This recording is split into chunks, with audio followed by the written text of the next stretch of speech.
Um, Hello again to our fellow Armenian Americans. This is our sixth program, and we have Martin Harutyunyan. As I mentioned in the brief introduction, we wanted to try to explain why things are not hopeless, things are not as bad as they seem. Um, though, as we know, they are indeed bad. However, it is not a hopeless situation.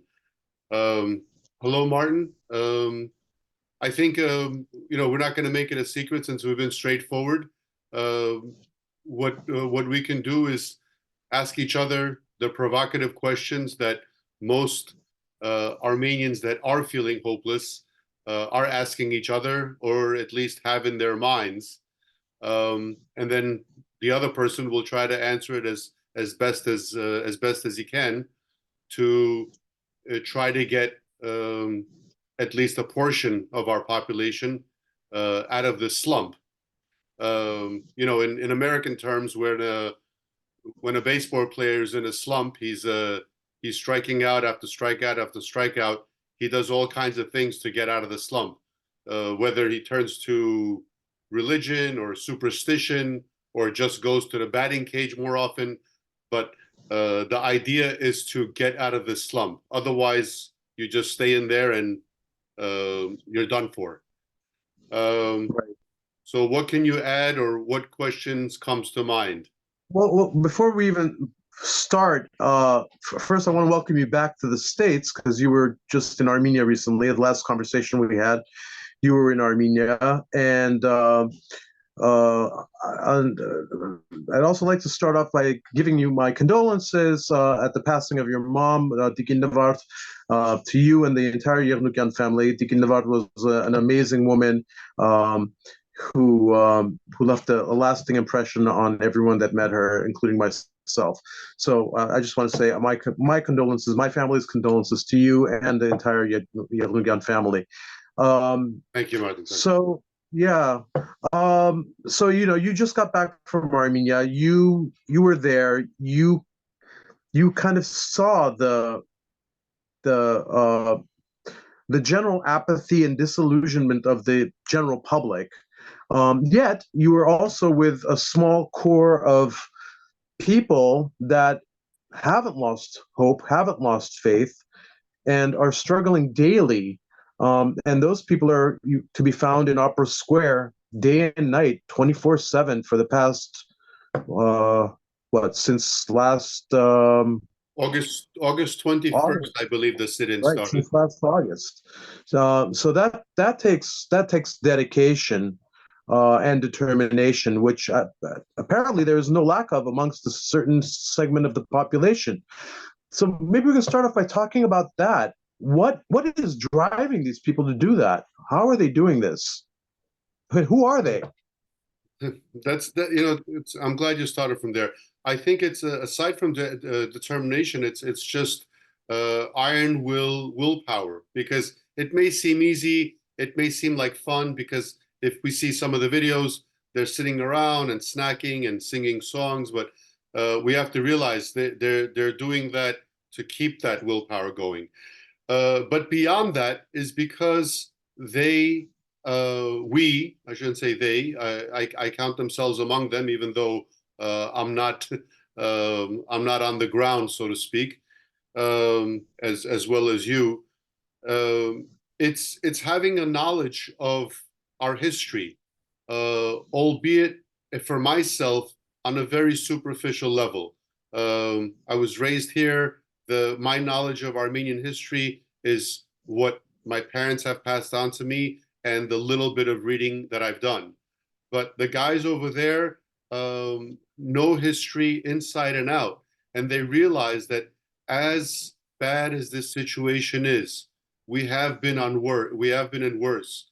We spoke briefly a few days ago, Martin John, that after the genocide, when Armenians fled uh, our historical lands, and so we were a genocided people. The war was still going on.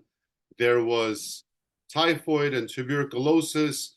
The streets of Yerevan and Echmiadzin, people were literally dying from illness and malnutrition and all sorts of things. And while that was going on, we formed an independent republic. We had the wherewithal, thanks to some dedicated leaders that had the willpower, like Aram Manukyan and Garegin Nejde and several others, many others. And we have that today. And I wasn't there. I can't speak. Like I said, I don't have the historical know-how, but I'm sure it's only normal that those peoples will, the bulk of the population, I'm sure their will was also broken as well. And I think in any situation where you have to lift yourself up, whether it's, I mentioned, whether it's a baseball player or an athlete or someone that has tragedy within their community or their family or on a larger scale, their nation, it's a difficult thing. It's easy to bow your head and give up. But if you bow your head and give up, I consider that tantamount to suicide, because you've just given up on everything. And to revert back to those people, I think what keeps them going is using Nejde. I know, Nejde has kind of become the symbol of our symbols, but it's not just Nejde. There were dozens of others, and it's seeing those people's examples. Nejde's greatness was not only was he a warrior, he was also a statesman and an author and a philosopher.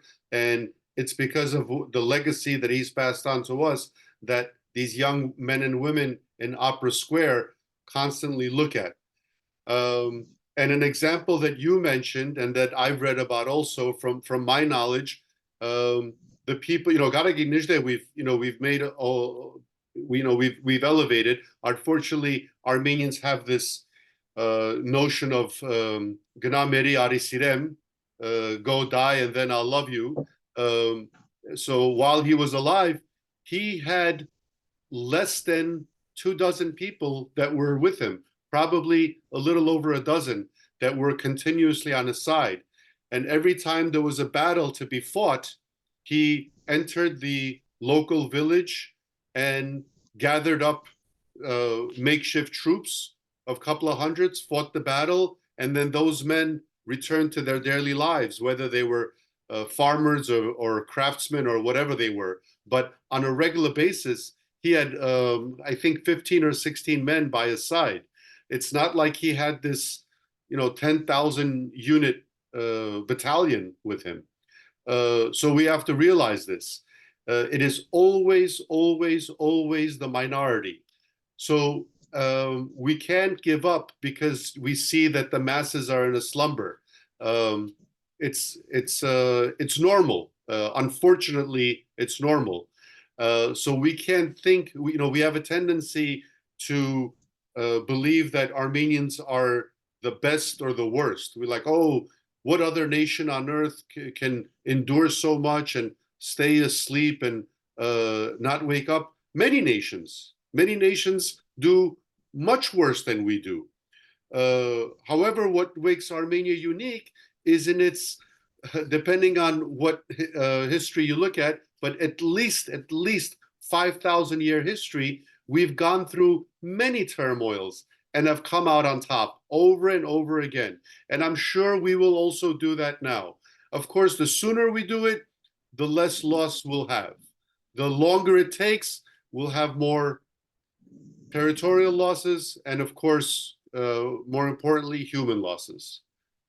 Well, historically, the odds have always been against us, especially in recent history. When we're looking back on the 18th, 19th, 20th century, the odds have typically been against us. That was the case right after the genocide, where you had, what little was left of Armenia to become an independent republic after the battles of Bashabaran, Gharakilise, and Sardarabat. And then, you had the February uprising against the Bolshevik occupation. and then you had Garigin Nijde in Sunik, again fighting against the Bolsheviks, fighting against all odds. So they say you need to know where you came from in order to know where you're going. And that's why we do need to look back upon our history and see that, yes, the odds have always been against us, even up until in the last 3 decades. The Artsakh liberation movement, odds were against us, yet we managed to create something. We managed to have a certain short-lived autonomy for Armenians in Artsakh. Right now, the odds are, again, the tables are turned. The odds are terribly against us, but that doesn't mean we give up. And unfortunately, there just seems to be a general apathy, a general condition that it's done, it's over, there's nothing we can do. But again, if we look at history, if we learn from history, that's not the case. Getting back to the people in Opera Square, we're talking about them. They are the supporters of the National Democratic Alliance of Armenia, and the National Democratic Alliance is it's more than a political party. It's something above a political party. It is an organization. How would you translate that? Yeah, above political, above partisanship. It is a people's movement that has Armenia's national interests in the first place, and it's their primary concern. So, we have the National Democratic Alliance in Armenia doing what they're doing in Opera Square, holding meetings, holding demonstrations, and most importantly, informing the public. And that's a big part of what's going on in Yerevan. And I mentioned it in our last episode. In order for them to support, they need monetary support, and that monetary support has to come from all of us, regardless of how large or small it may be. So yeah,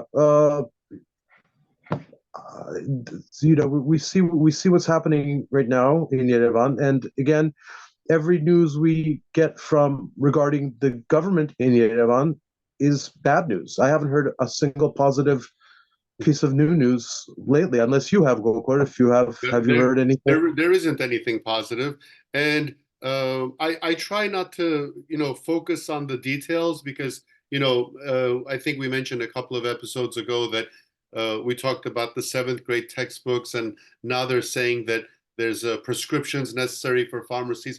So there's all of these things are horrific, but what do we expect if your family, we have to bring them down to a personal level. If your family is taken hostage by an enemy, whether it's terrorist or your next door neighbor by an enemy, and then you say, oh, you know what? They don't even give me toilet paper to use, or they don't even let me access my kitchen. Of course not. It's your enemy. There's an enemy in your house. So of course everything is going to be bad. You're not going to get clean clothes or food, and this is what's happening. So it surprises me that people are still surprised that bad things are happening, that cultural centers are being closed, sections of Matenadaran are being closed. Every single ministry, whether it's transportation or education or sport, is suffering and suffering. But it is because we have an enemy. And I think this is the number one thing that we need to acknowledge. We still have a problem recognizing the Pashinyan, and for that matter, all the other prior regimes, as enemies. These are not people that simply made mistakes. We are all human. Everybody could make a mistake. So I think there's a segment of the population that believe that Pashinyan is just going through a learning curve. He's making some mistakes, but overall he's well intentioned. I think we It have seems like a deliberate policy more than anything it's else. deliberate, but a lot of people fall for it. A lot of people fall for it. But how many mistakes can you allow? There can be one, two, three mistakes, or you can have as in the US, we always have a government where is pretty good domestically and is bad internationally, or vice versa. We never seem to get both at the same time. But at least they're doing something right. It's either domestic. In this case, nothing is being done right. There's no international or domestic policy. And once we realize that that's the enemy, once we realize that the Russian Federation, headed by Putin in the Kremlin, is an equal enemy as Turkey is. I think there's no Armenian that doesn't believe that Turkey is an enemy. So if we accept that Pashinyan is as bad as Putin, is as bad as Erdogan, is as bad as Talyat, we can have a step forward. And then, of course, there's a segment of the population that wants to be more Catholic than the Pope and actually believes that we can have a loving, friendly, we can have butterflies and unicorns with our murderous neighbors, the Azeris and the Turks. That simply Well, can. isn't that what Mirzoyan is trying to do right now? Is trying to open up the borders with Turkey?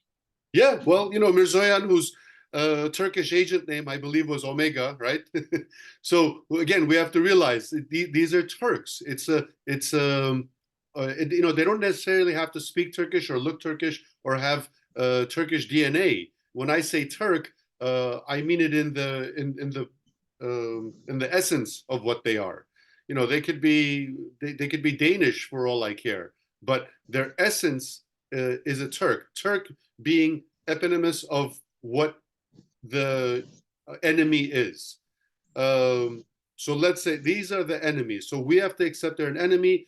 What you do with the enemy is you get rid of them one day earlier. You get out of CSTO.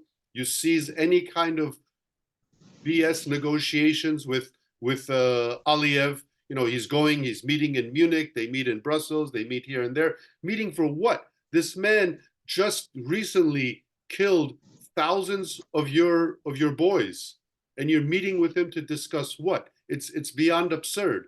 So if we accept this, that we have to get the hell out of CSTO, make new alliances, which I think at this point, if we haven't seen that the U.S. and France is doing everything possible to tell us that, and most recently France, the reburial of Misak and Meline Manushian was a huge signal. It was 80 years after a death. They could have done it a long time ago. And now, I believe on March 15th or 16th, they're erecting a statue of Soro Montelerian in the center In of. Marseille. I mean, it is 15th or 16th? Or No, I said in Marseille. In Marseille. Marseille. I'm sorry, I thought it was in Yeah, Paris. yeah, And yeah. that's another huge message. That can't just be a coincidence to erect a statue of someone who murdered someone in broad daylight. But of Well, course, no, it wasn't murder. It wasn't murder. It was he brought him to justice. he brought him to justice. Yeah. Well, he killed a man, but he's not a murderer. I think those Correct. were That's his correct. words. Yeah. Right. Excuse me. But I mean, as far as like a third person looking at it, and for a Right. nation like Paris, this isn't some third world country to erect someone from another government. This isn't someone. This isn't a French resist. This isn't Misak Manushian killing a Nazi. This is an Armenian killing a Turk in a different land. So these are all messages to us. Meanwhile, in Yerevan, the city council is trying to take down the Nemesis statue. So knowing who the enemy is, being resolute, and as far as going back to asking the devil's advocate questions, and I'll ask you this one. They say, well, if we get out of CSTO, how can what assurance do we have that the West, in fact, will align with us and help us out? I'll ask that to you. Right. I mean, there's never any assurance for anything. But I mean, for God's sake, Russia has only brought us misery. We have to disassociate ourselves from Russia because nobody is going to help their enemy's friend. Russia is considered the enemy of the West, the developed The world, free world at this point. the free world, and we cannot afford to align ourselves with a bloody dictator like Putin. It just we can't do that, and so you don't expect foreign aid from Russia's enemies unless you break away from Russia, in which case there is that that chance that you will get aid. You know, is it guaranteed? No. Is it probable? Yes. That's my opinion. It's I just remembered years ago Armen Ashotyan from the prior regime, when he was asked about, because there was always the talk about that Russia's not a friend, and Right. he gave this analogy thinking he's making a good example, but in my opinion it worked against them. He said, so here we are, we're on, and I'm paraphrasing, of course, Right. we climbed a tree and there's a bunch of hyenas underneath the tree ready to attack us. So his example was the tree was, the little Armenia, the hyenas were Russia. And he goes, off to the side, there's safety, there's a safety net. But he goes, we have to jump over there. We have to try to get over there. So he thought it's better to stay on top of that tree and eventually tire and fall and the hyenas will eat you up, then take the chance, then jump over to whatever it was, the other tree or a boat or whatever. So, Right. and it was an excellent example, but I think it worked against them. Yes, we are in a situation, and the hyenas are we know the Russians are blood-sucking vultures, hyenas, whatever you want to call them. But if you have a lifesaver on the other side, if your boat is sinking and there's a lifesaver, why would you not take that chance and grasp that lifesaver when you know the alternative is for sure you're going to drown? There's no question about that. No one doubts that if we stay in this situation, it's death. So even if you have a 50% chance, a 10% chance, a 0.1% chance, you reach for that safety net. We've spoken before, again, taking it on a personal level, because I think that that resonates with people better. If God forbid you have a sick family member, sick child, especially in your house, and you've tried everything, you've taken them to all the specialists you can, all the medications possible, and someone tells you, there's this crazy new Eastern medicine that you have to make this concoction, you try it because your child is dying if you don't do anything. So if that person says, shave a rhinoceros horn and a chicken's foot and whatever, you'll try it, as crazy as it sounds. Except in our case, it's not a rhinoceros horn, it's a chicken's foot. It's the Right. United States. It's the greatest military that the world has ever known. It's France, who's not that far behind, saying that they'll lend a hand. So there are actual things. Again, they're not. It's not witchcraft that we're basing our things on. So why, in God's name, would we not do that? For 3 years, Pashinyan regime has been saying that they'll leave the CSTO, especially after the attack on Jermuk, which was a direct violation. And for 3 years, they've made every excuse in the book saying, oh, it's not that easy, but no one says why it's not that easy. And of course, someone will say, well, if we leave the CSTO, the Turks will attack us the next day. The Turks attacked us while we were in the CSTO. So what possible reasoning is there?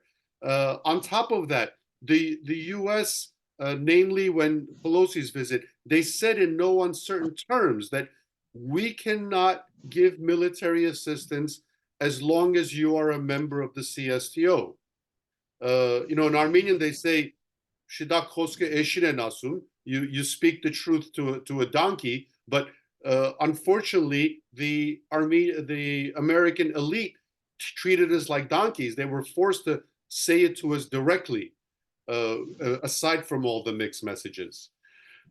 But going back, I want to touch upon what the essence of everything was. So to know our history, so I would ask our viewers to just take a look at what happened between 1914 and 1923.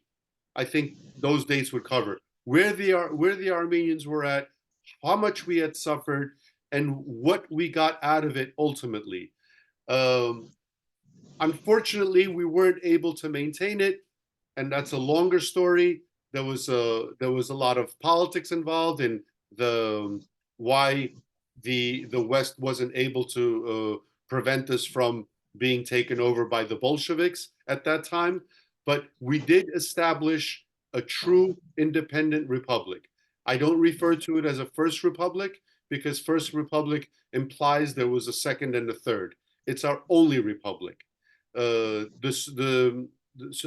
Bolshevik Soviet Armenia was not a republic, and God knows that post-Soviet one was not a republic. So the example that we have to adhere to is our Republic of 1918, and that is our rightful, historical, and legal, mind you, republic, and that is what we can achieve. Giray Sefilian got a lot of slacks for saying, "Oh, we can form a republic without firing a single shot, even including Western Armenia, Van, Erzurum, and so forth." And he's right, because if we go through the legal ways, we can do that. But it seems like such a crazy idea because our own quote unquote quote leadership has us believing that the blade is right at our throat, so we shouldn't do anything, otherwise we'll be killed, as opposed to doing something and not only saving our lives, but actually enriching our lives, which is what we're capable of doing. Right, right. One thing that I was thinking about recently is the situation in present Armenia right now, with the, what is it, 30 some odd villages that are being occupied by Azeris. Yes. What's your take on that? Uh, it's again because we're allowing it to happen. By we meaning the Pashinyan regime. We are at their mercy. So the answer to that, like the answer to everything else, is to rebel against this enemy regime. That is the only thing we can call it. And unless we rebel against this enemy regime, there's going to be 30, there's going to be 60, there's going to be all sorts of nightmarish events taking place day after day after day until we get our asses off the chairs, hit the streets, and let the world know that we are under occupation by an enemy regime that is being controlled by not only Moscow at this point, but also Ankara and Baku. They're equally culpable in what's going on, and we have to be thankful that the Ukrainians are holding the Russians at bay, because this is another thing I want to tie this in as well. Regardless of what you think of Ukraine or Ukrainians is irrelevant. The fact is that they are now fighting the evil empire, which is Russia. And had Putin's plans been actualized when he said he was going to be in Kiev by in 3 or 4 days, 4 days, yeah. If in fact Russia had succeeded, and even now, as minuscule as a chance there is, if they succeed, we will not exist as a nation within days after that, because the next target was Armenia and Georgia. So we have to be thankful for every single Ukrainian soldier that is doing the fighting, in essence, not only for the free world, but specifically for us, for Armenia, whether we realize it or not.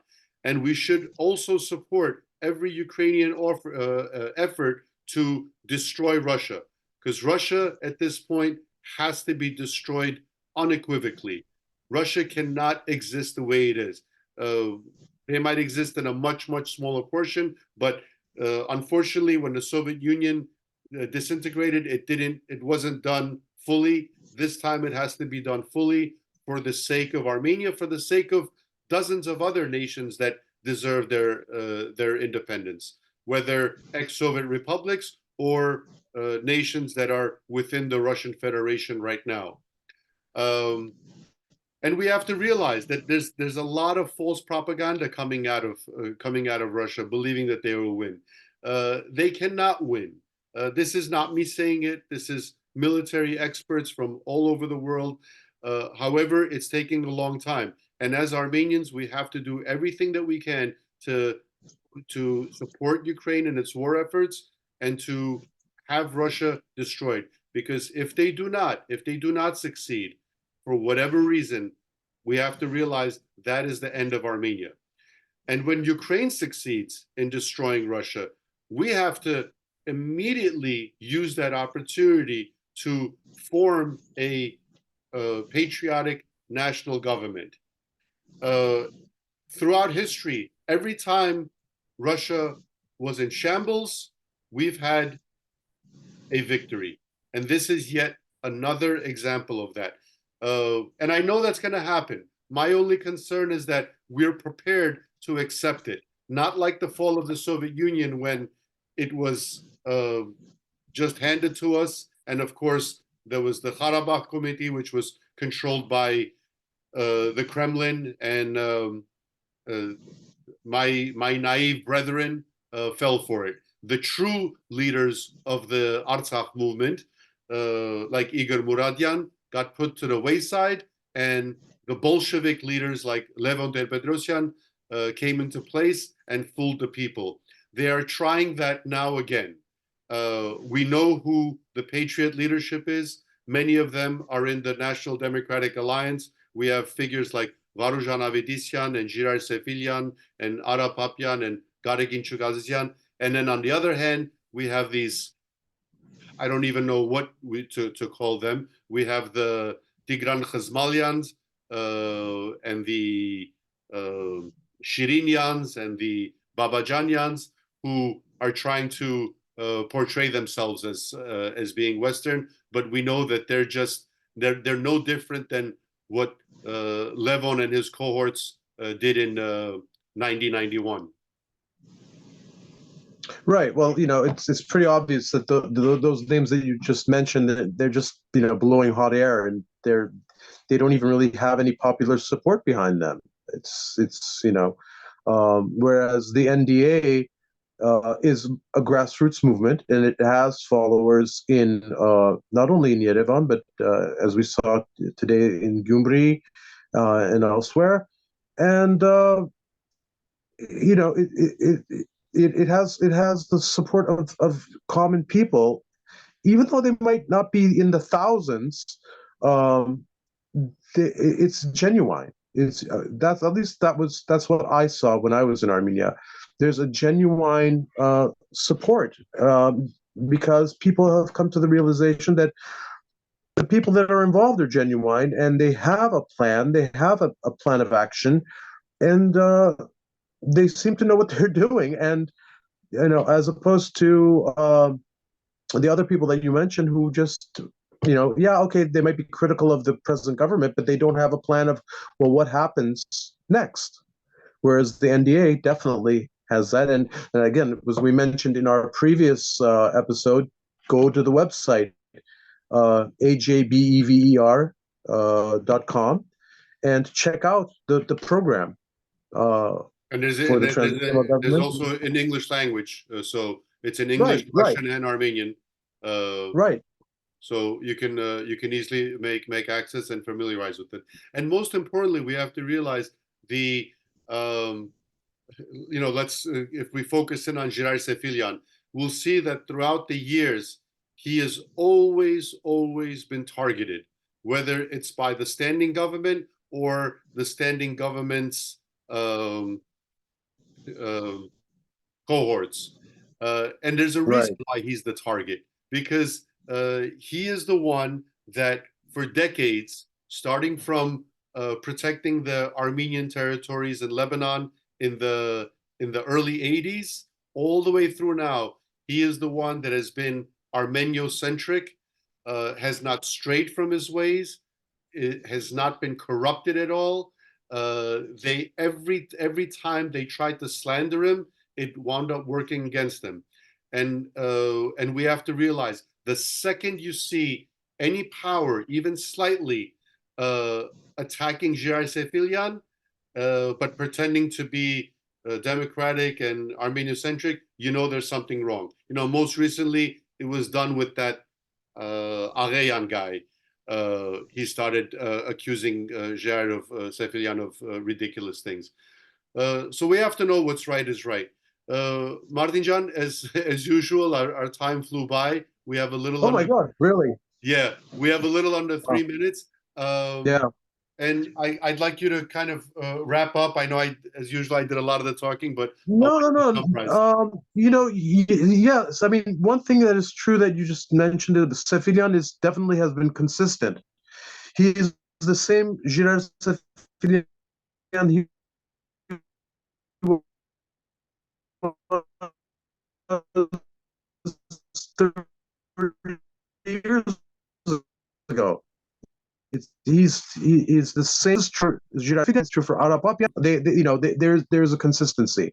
They are dedicated patriots, and they are working on a plan. They have a plan in place. They're working on it, and it's really up to the people to support them.